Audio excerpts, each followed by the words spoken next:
नमस्कार दोस्तों, मेरे चैनल में आप सभी का बहुत बहुत स्वागत है। तो आज मैं सभी प्लांट्स के लिए कुछ ऐसी मिट्टी तैयार करना बताऊंगी जो सभी प्लांट्स के लिए बेहतर होगा। हेल्दी मिट्टी कैसे तैयार करें, साथ ही साथ खाद कौन सा डालें और फंगीसाइड का इस्तेमाल कैसे करें, ये सब मैं आपको बताऊंगी। तो चलिए देखिए, ये जो है ये गार्डन सॉइल है और इसमें ऑलरेडी थोड़े से बालू में मिक्स कर चुकी थी। तो अभी मैं आपको बताऊंगी कि एक सभी प्लांट्स के लिए जो कटिंग वगैरह आप लगाते हो या प्लांट्स लगाते हो उसके लिए हेल्दी मिट्टी कैसे बनाई जाए। तो ये जो आप देख रहे हो 2 गमलों के लिए मिट्टी है, मैं 2 गमलों के लिए तैयार कर रही हूँ। आप इसी हिसाब से इसको कर सकते हो। और मिट्टी और बालू जब भी आप डालें तो उसको चाल लें। मैं इस टोकरी से चाल लेती हूँ ताकि जो बड़े बड़े कंकड़ पत्थर है वो निकल जाए। देखिए, और कंकड़ पत्थर रहते हैं तो जड़ें डैमेज होती है, ग्रो अच्छी नहीं होती है, इसीलिए इसको चाल लेंगे तो जितने भी फालतू पत्थर वगैरह रहते हैं सब निकल जाते हैं और मिट्टी भुरभुरी और अच्छी बनी रहती है। तो इस तरह से मैं इसमें बालू मिक्स करती हूँ। ऑलरेडी मैं 10% मिक्स कर चुकी हूँ, तो इसमें और थोड़े से मैं 20% बालू मिक्स करके आपको दिखाती हूँ। तो ये देखिए, मैंने इसमें इतना मैं मिक्स करके और इसमें बालू मिक्स कर दूंगी। बालू किसी भी प्लांट्स के लिए दोस्तों भुरभुरी मिट्टी होती है तो जड़ों का फैलाव बहुत अच्छा होता है, ग्रो बहुत अच्छी होती है, एक्स्ट्रा पानी जो होते हैं वो निकल जाते हैं और हेल्दी प्लांट्स मतलब होता है। और कोकोपीट भी इस्तेमाल करते हैं मिट्टी में। बहुत कई बार होता है कि कटिंग कोकोपीट में भी लगाते हैं और कई बार होता है कि अगर बालू उपलब्ध नहीं हो तो मिट्टी में कोकोपीट भी इस्तेमाल कर सकते हैं। कोकोपीट मॉइस्चर बनाए रखता है। तो इस तरह से हम मिक्स कर देंगे। और ये देखिए, ये कोकोपीट का केक मैं लेके आई हूँ, 60 रुपीज़ का है और इसको पानी में भिगो के इस्तेमाल करना चाहिए। और इसको अगर आप भिगो दोगे तो डबल हो जाता है, फैलता बहुत है। तो इस तरह से आप कोकोपीट भी आप मिट्टी में डाल सकते हो।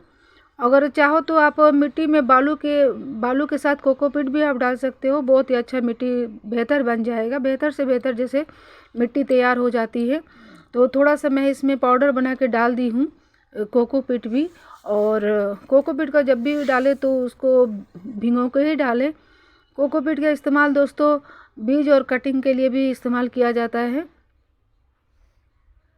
तो चलिए, मैं आपको अब इसमें और बेहतर मिट्टी के लिए एक तो ये बालू डाल दिया, कोकोपीट डाल दिया। अब उस मिट्टी को और बेहतर बनाने के लिए ये जो आप देख रहे हो ये वर्मी कंपोस्ट है। ये केचुए के द्वारा बनाया गया खाद है, ये गोबर का खाद है लेकिन वर्मी कंपोस्ट है जो क्योंकि ये केचुए के द्वारा बनाया गया रहता है। और ये अगर आप मिट्टी में डाल देते हो तो मिट्टी बहुत हेल्दी हो जाता है, बहुत सॉफ्ट हो जाता है। खाद का खाद भी रहता है और साथ में मिट्टी सॉफ्ट और हेल्दी हो जाता है, जो प्लांट्स के लिए बहुत ही बेहतर हो जाता है। तो इसको आप इस तरह से एक दो बार देखो आप मैं कितना डाल रही हूँ। तो ये भी है 20% आप डाल सकते हो, 20% 30% आप वर्मी कंपोस्ट डाल सकते हो मिट्टी में।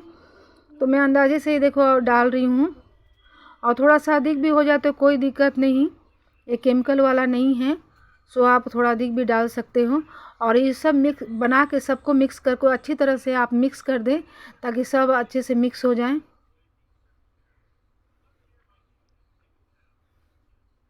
तो देखिए, मैं मिक्स कर लेती हूँ। अच्छे से मिक्स हो जाने से क्या होता है कि प्लांट्स अच्छे से खाद वगैरह सब ऑब्जर्व कर लेते हैं।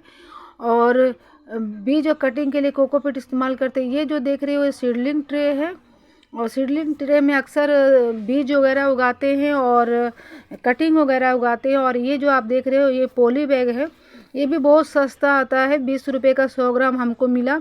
सभी साइज में उपलब्ध है। अक्सर नर्सरी में आप देखते हो तो नर्सरी वाले भैया इसी में प्लांट्स उगाते हैं।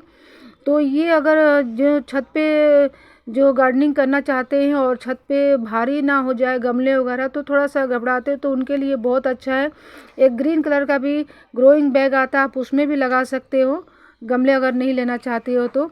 और कटिंग वगैरह सब आप पॉली बैग में भी लगा सकते हो अगर गमले आप नहीं रखना चाहते हो तो, और रखना भी चाहते हो तो इसमें भी बहुत ही अच्छा ग्रो करता है। नर्सरी में आप देखोगे तो सभी प्लांट्स से ब्लैक कलर का जो आपके ग्रोइंग बैग होता है उसमें भी उसी में ही लगा रहता है। और सीलिंग ट्रे जो देख रहे हो 20 रुपीज़ का मैं लाई हूँ। तो इसमें भी बीज और कटिंग अच्छे से लगाते हैं और शिफ्टिंग करना बहुत आसान होता है। ये कोकोपीट का ही इस्तेमाल करते हैं सीडलिंग ट्रे में। सॉरी। तो इससे क्या होता है, सिलेंडर में आप लगाओगे तो शिफ्ट करना बहुत आसान होता है, निकाल के एक जगह से दूसरी जगह गमले में भी लगा सकते हो, कहीं और जगह लगा सकते हो, ज़मीन पे भी लगा सकते हो। तीसरा है दोस्तों, ये फंगीसाइड है। किसी भी आप नर्सरी के जो भी प्रोडक्ट मिलते हैं प्लांट से रिलेटेड, उसके आप ख़रीद सकते हो। फंगीसाइड ये 30 रुपये का मिला है मुझे। तो इसका कोई भी कटिंग लगाते हैं तो थोड़ा उसमें ड्रिप करके और उसके बाद लगाते हैं तो फंगस वगैरह, खासकर बारिश में और विंटर में फंगस लगने का खतरा ज़्यादा रहता है। तो इस तरह से इसके जहाँ पे आपको लगाना है मिट्टी में, तो उसके लास्ट छोर पे आप इस तरह डिप करके लगा दो। थोड़ी सी फंगीसाइड आप चाहो तो मिट्टी में भी मिक्स कर सकते हो, कोई दिक्कत नहीं, हल्का सा, ज़्यादा नहीं होनी चाहिए, आधे से भी कम चम्मच। और ये जो देख रहे हो ये डीएपी खाद है। डीएपी खाद तो आप चाहो तो 2-4 मतलब 10-20 दाने अभी भी डाल सकते हो, या फिर डीएपी का जो होता है प्लांट्स की ग्रो अच्छी हो जाती है तो भी आप डाल सकते हो, प्लांट्स लगने के बाद भी आप डाल सकते हो, कोई दिक्कत नहीं है। और डीएपी है दोस्तों, डीएपी में डाई अमोनिया, फास्फोरस, नाइट्रोजन होते हैं जो प्लांट्स की रंगत के लिए, प्लांट्स की अच्छी ग्रो के लिए बहुत ही फ़ायदेमंद होता है। डीएपी का बहुत ज़्यादा मतलब बहुत ज़्यादा यूज होता है किसी भी प्लांट्स के फूल के लिए, प्लांट्स की अच्छी ग्रो के लिए, फल के लिए। तो इस तरह से आप जो डीएपी के दाने हैं वो आप हर गमले में 4 से 5 दाने, अगर छोटा गमला है तो 4 से 5 दाने, और बड़े गमले हैं तो 12 से 15 दाने आप डाल दें, कुड़ाई करके थोड़े से, और आप डाल दें। और डीएपी का जो 1.5-2 महीने में या 3 महीने में एक बार इस्तेमाल करें। और साथ ही साथ दोस्तों डीएपी के दाने जो हैं पानी में घोल के भी आप डाल सकते हो, और बहुत ही अच्छा है, बहुत ही फ़ायदेमंद रहता है ये प्लांट्स के लिए। तो अभी तो मैं थोड़ा सा इसमें डाल दूँगी, जो भी प्लांट्स का मैं उगा रही हूँ तो मिट्टी तैयार कर रही हूँ तो थोड़े से इसको डालूँगी।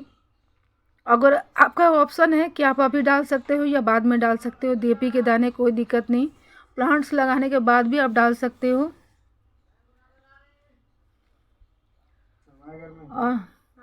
हाँ ये देखिए। और साथ ही साथ मैं एक और चीज़ बताऊंगी, एप्सम सॉल्ट होता है, ये भी बहुत ही अच्छा होता है दोस्तों। एप्सम सॉल्ट में मैग्नीशियम सल्फेट होते हैं, नाइट्रोजन होता है, फास्फोरस होता है, मैग्नीशियम, सल्फ़र, सब इसमें होते हैं, जो प्लांट्स के लिए बहुत, देखा जाए तो प्लांट्स के लिए बहुत बेहतर होता है, प्लांट्स की अच्छी रंगत के लिए, अच्छे फूल के लिए, अच्छे फल के लिए। अगर पत्तियाँ पीली पड़ रही है, अच्छी ग्रो नहीं हो रहा है तो एप्सम सॉल्ट आप डाल सकते हो। एक गमले में आप 1 चम्मच डाल सकते हो, और कुड़ाई करके उसमें आप मिट्टी में डाल के और फिर ऊपर से हल्के से पानी का छिड़काव कर दें।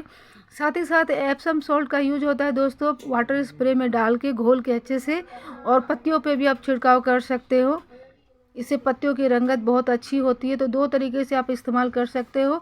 और एप्सम सॉल्ट दोस्तों 2-3 महीने में एक बार आप डाल दो, रेगुलर हर महीने या 15-20 दिन में डालने की ज़रूरत नहीं है। बस आप जब डाल रहे हो उसके 15-20 दिन बाद एक बार और डाल दो, बस ये, और ज़्यादा इसको बार बार डालने की ज़रूरत नहीं पड़ती है। 2-4 महीने में एक बार आप ऐसे डाल दिया करो। वर्मी कंपोस्ट का भी यही है, 15 दिन 20 दिन 1.5 महीने पे आप कुछ दाने आप डाल दो, 1.5 महीने 2 महीने पे भी आप डाल सकते हो। और काऊ डंक बहुत ही बेहतर होता है, सबसे बेहतर तो काऊ डंक होता है। काऊ डंक का इस्तेमाल आप इस जो मिट्टी तैयार करते हो उस समय भी डाल सकते हो। और मैं अभी एप्सम सॉल्ट और कुछ दाने में अभी ऐसे ही डाल दी हूँ, आप चाहो तो स्किप कर सकते हो।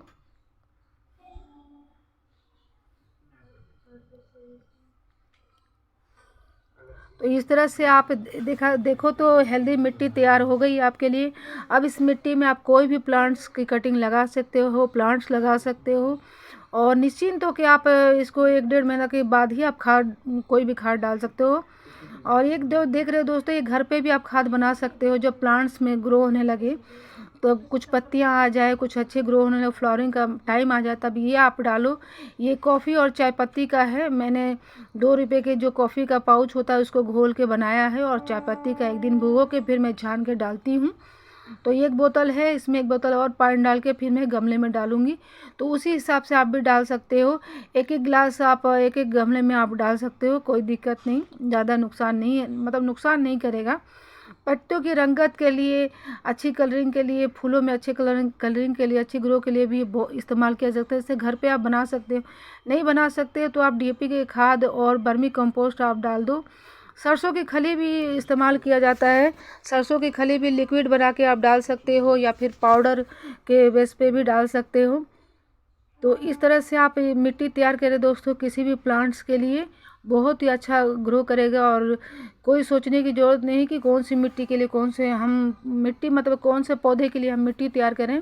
बस इस तरह से आप तैयार कर दोगे तो आपका पौधे बहुत ही अच्छा ग्रो करेगा। और ये जो आप देख रहे हो, जो मैंने बताया था कि कोकोपीट में इस्तेमाल बनाते हैं, सीडलिंग ट्रे में उगाते हैं, तो इस तरह से कटिंग और बीज उगाते हैं और बहुत अच्छे से इसमें से निकल आता है। आप कहीं भी इसको गमले में, ज़मीन में लगा सकते हो, कहीं भी ले जा सकते हो, बहुत आसानी से कोकोपीट में निकल जाता है। कोकोपीट में मॉइस्चर अच्छा बना रहता है दोस्तों। एक दो बार पानी डालोगे तो ज़्यादा पानी डालने की भी ज़रूरत नहीं पड़ती है। देखिए कितना अच्छा ग्रो हो रहा है। तो दोस्तों मेरी जानकारी कैसी लगी प्लीज़ कमेंट करके ज़रूर बताएं और मेरे वीडियो को लाइक करें, शेयर करें, सब्सक्राइब करें। मिलते हैं नेक्स्ट वीडियो में नए प्लांट्स की जानकारियों के साथ, कुछ खाद की जानकारियों के साथ। तब तक के लिए बाय बाय, टेक केयर।